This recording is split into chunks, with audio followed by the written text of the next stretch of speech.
Shalom shalom bakunzi ba Ivyacu TV. Shalom shalom mwese mudengeshanya gukurikira ibiganiro bica kuri TV yanyu. Uno munsi tugarutse kuvya Banturo hamwe na Empire Avenue.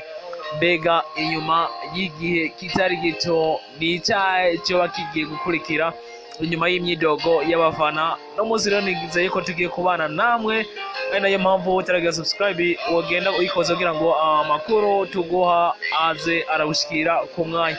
Araciye igihe kitari gito, imisi 7-8 nk'uko habonetse video idasanzwe, video yababaje benshi, ariko abandi nabo twavuga yuko yagiye bashimisha, aho Nice Guy na Banturo bari basanzwe ari abakunzi hatorotse canke bashize hanze, ntawe ubizi ukuntu vyagenze. Video twavuga yuko iri un peu erotique, bimwe mu bintu vyagerageje kwabaza bamwe n'abandi, aho bavuze aya nareya nyuma yuko ino video yari imaze kuba iboneka ija hanze. Ibi navyo ntivyasigaye inyuma kandi ntivyasize inyuma, anaje cyane Empire Avenue yari isanzwe ikwirikirana ibikorwa vy'uno muririmbyi Banturo. Irebo asanzwe amazemwo igihe kitari gito, ni irebo isanzwe ihagarariwe canke ifise CEO ariwe Satubi Satellite King, ariwe Bizimana Abubakar Karume. Inyuma yuko ino video yari imaze kuba igaragara, Satubi yashize ku rubuga rwiwe rwa Facebook ni ifoto ya Nice Guy hamwe na Banturo, yandika ko goal couple, yavuze couple canke abakundana bitahuye. Ibi ariko ntivyagenze nk'uko vyari gutereza kugenda, kuko mu nyuma haje kugaragara canke haza gupostingwa ikindi kintu cyababaje abatari bake, aho Banturo yakuwe, twavuga yirukanwe mu muryango wa Empire Avenue. Ariko bitandukanye nuno mukobwa kazi ayasanzwe gukorera TV online ya Waka Light TV, wewe bakaba baramuretse akabandanya ibikorwa vyiwe muri TV online yarasanzwe akorera ya Waka Light TV, isanzwe irongowe na Akes Dane. Ibi ni bimwe abantu na bamwe bagiye bavuga ko cyane, ati ese ni gute umwe asa n'umenga ariko arahohoterwa mu gihe uyundi wewe bari basanzwe bari kumwe. Ati nyabuna rero nibarabe bace inkoni ngufi abona hose abandi.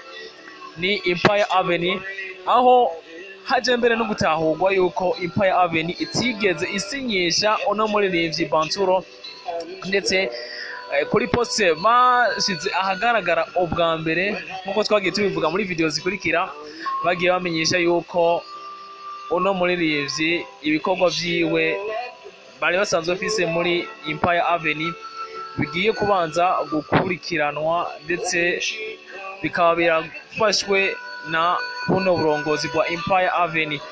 Ni umuryango rero wari usanzwe ukorana vya hafi, Satubi manager wiwe Kentpi ndetse na Banturo, aho bano basore bari basanzwe bakorana vya hafi. Umuntu akibaza ati ni gute bino bintu byaba byarashitse agaca atereranwa? Mbega baba batyanye inzego z'umutekano kuri uno musore n'ino video yashizwe ahagaragara, canke ni biz canke showbiz ariko barakreya nyuma yuko uno musore yaramaze kuba akora igikorwa, canke yoba ari yiteze gukora ikindi gikorwa kugira ngo abashe kugitira inzira. Ibi ni bimwe na bamwe n'abandi bashikiriza, ariko imwe muri post yaje yerekana yuko Banturo akuwe mu muryango wa Empire Avenue nk'uko video zibigaragaza zagiye zibitangaza. Ni imwe muri post yababaje abantu benshi, aho bevuga yuko inyuma y'iminsi 2 gusa bino bintu bibaye, yuko uno musore atakindi kintu agirukanywe mu muryango.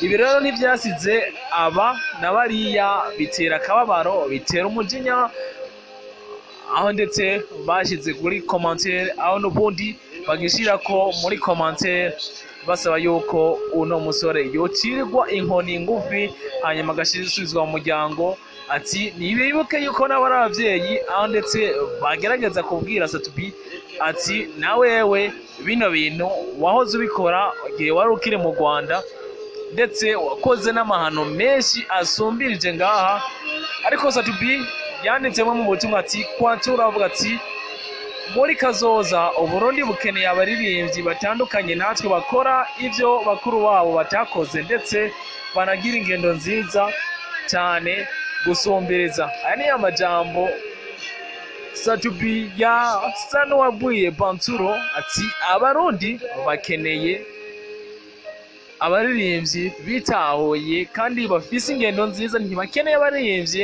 bakora nk'ivyo bakuru babo bakoze. Ibiro vyatumye abaririmbyi canke abakunzi ba Banturo ndetse n'abakunzi ba Empire Avenue, abakunzi b'umuziki ndundi basabira uno musore ikigongwe, ariko nawe nyene yagiye avyisabira ku maradiyo atandukanye. Ariko kugeza kuri ubu umuntu ntabwo yovuga yuko koko uno musore asanzwe yavukiye mu Cyarama, ubu asanzwe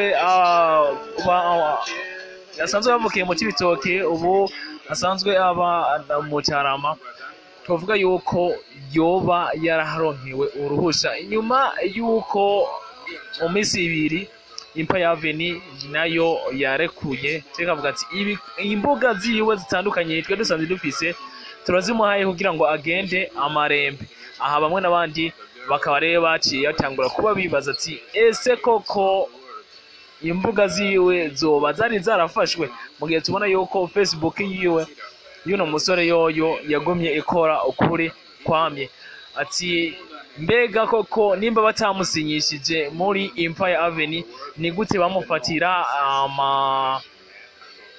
ibikorwa vyiwe bakamufatira imbuga ziwe? Turazi yuko hari imbuga zitandukanye, hari imbuga zigurisha umuziki za Africori yasize kindirimbo, turazi yuko hari imbuga zigurisha umuziki nka YouTube n'izindi. Uno musore yagiye ashira ko ibihangano vyiwe canke ibikorwa vyiwe. Ibi rero akaba ari navyo benshi bagira ko bashimikira ko bavuga bati ivyo rero vyose uko vyogenda kose uno musore arakwiye gucirirwa inkoni ngufi, nubwo bavuga yuko bamusubije imbuga ahubwo bakamurekera akabandanya ibikorwa muri Empire Avenue. Urabona yuko ndetse nawe nyene yagiye abishikiriza anasaba imbabazi ati nyabuna ni musubize mu muryango, nyabuna ni mundeke narisubiye ko hanyuma mbandanye ibikorwa vyanje, mbandanye gukora, nta numwe adakosa nkuko yagiye abivuga haba ku maradiyo ndetse no ku ma TV online. Ubu haracibazwa ese Empire Avenue yoba igiye gukora iki inyuma y'akamo k'abafana, inyuma y'amaborogo ya Banturo, inyuma y'amaborogo y'abarondikazi babona impano y'uno musore.